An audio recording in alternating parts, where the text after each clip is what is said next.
Hi everybody, Tim here with today's episode of Stranger Things, Season 1, Episode 2, The Weirdo on Maple Street. This was a great episode. I mean, once again, we're only, the first season, it's only like 8 episodes, so shows like this move very, very quickly. And I've done so many reviews of older shows that are so episodic. It's taken me a minute to kind of get used to shows like this, where they just lead right into the next. And it's really refreshing, and that's kind of why I'm doing Stranger Things now, is because it's so much fun. From the very beginning, where like the last scene ended with the boys meeting Elle, and then in this one where like the three of them are there, we got Dustin, Lucas, and Mike trying to talk to her, and she's not really responding. And then I love how Mike gives her clothes, and then she just almost starts to take her shirt off right there, and the boys just freak out, especially Dustin.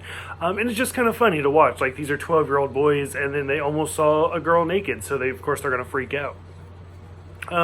So just the whole opening scene with that, Mike giving Elle Eggos, which is, it's almost like a staple point in our culture at this point, seeing just Eggos everywhere associated with Stranger Things. And like I said, a lot of these early episodes are the start of those little things. So for this one, we also see Jonathan and Joyce get visited by Hopper, and where he's like, no, I still haven't really found anything.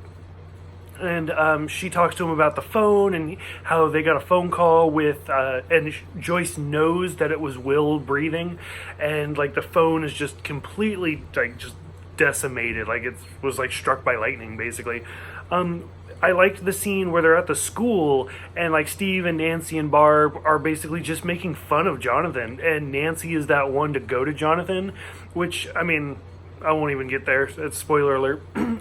But seeing Nancy visit Jonathan was kind of a heartfelt moment where she says that she's sorry that he's missing, and it was kind of a sweet thing. I like the flashback with Jonathan and Will, and just talking about how Lonnie is forcing him to like normal things, which again, I feel like that's a little bit of foreshadow. As somebody who grew up in more of a geek culture, like my dad was all about the military. I was the first male on my father's side not to join the military, which caused a lot of strife in my family. And then on the flip side, my mom's father was a minister.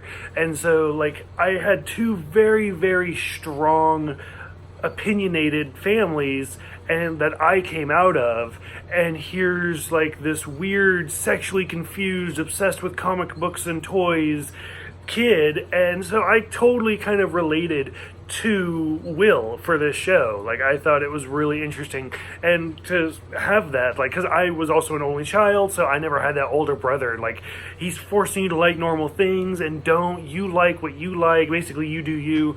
And it was a hard time for me. Like, luckily I was able to escape pretty early to get out of that situation, and now here I am. Like, I was always told by my family how much I was going to fail in life because I was who I was, and now, like, I have my house, and I have my husband, and our fur babies, and I'm having a successful life. It's not perfect, but it is what it is, and I feel like I'm doing much better than my family was ever going to give me credit for, and which you guys never asked for any of this, but, so I kind of identified with that scene with, Jonathan talking to Will, and it was a heartfelt moment that I really, really enjoyed.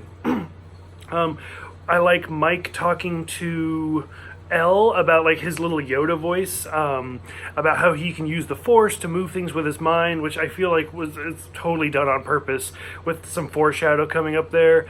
I talked about it in the last review with Benny and how sad it was that he was such a great character for his like 5 minutes, and then he got shot, and then when Hopper gets called to the diner and they rule it as a suicide, which you can kind of see Hopper, like, he knows that there's something weird going on. And even one of the deputies, he's like, that's weird. We got a suicide. We got a missing kid. Like, this is like big city stuff. This isn't Hawkins stuff.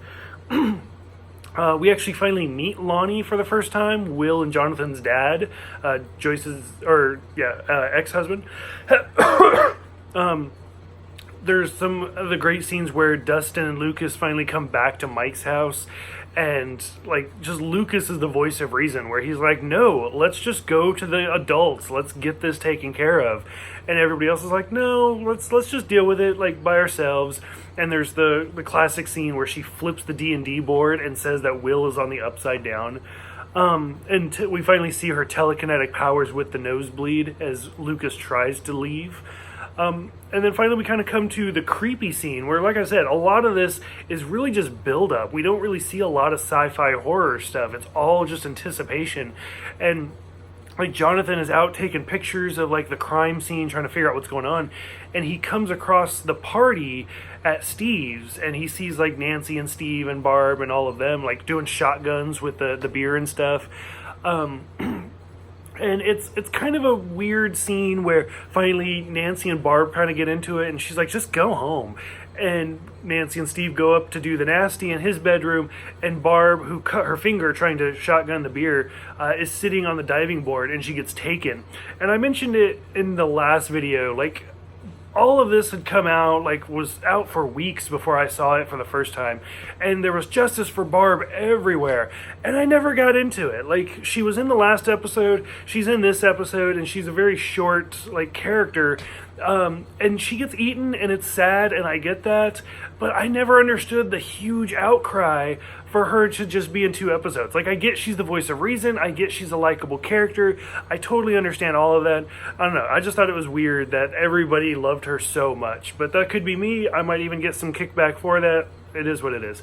For those who have seen this, what did you guys think? We're 2 episodes in, so what did you think about the boys interacting with Elle? What did you think about Hopper and Joyce?